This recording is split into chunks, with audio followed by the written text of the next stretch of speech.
Grands travaux au Kenya depuis plusieurs mois. Une ligne de train à grande vitesse est en construction. Elle doit relier Nairobi à Mombasa et elle passera par le parc national du Tsavo, lieu de vie des éléphants. Et cela inquiète leurs défenseurs qui se mobilisent. Reportage de Céline Cléry.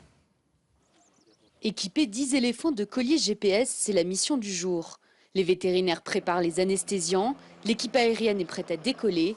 Une quinzaine de personnes des autorités de la faune kenyane et de l'association Save the Elephants travaillent ensemble. Pour endormir l'animal, le vétérinaire l'isole de la horde depuis l'hélicoptère et réalise le tir. Après une dizaine de minutes, l'animal est endormi. L'équipe au sol peut effectuer son travail. Ils ont 20 minutes pour tout faire.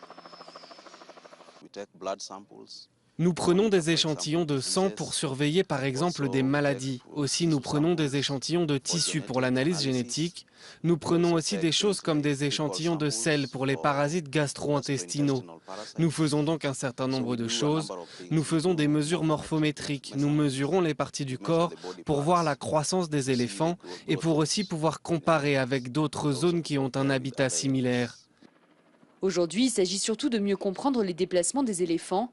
Plus de 12 000 pachydermes vivent dans le parc de Tsavo. Ils sont menacés au quotidien par le braconnage, mais aussi depuis peu par la construction de nouvelles infrastructures ferroviaires. La ligne de chemin de fer reliera Nairobi à Mombasa.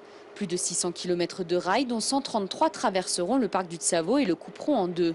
Pour protéger les animaux, la construction a été surélevée et des couloirs de migration ont été créés.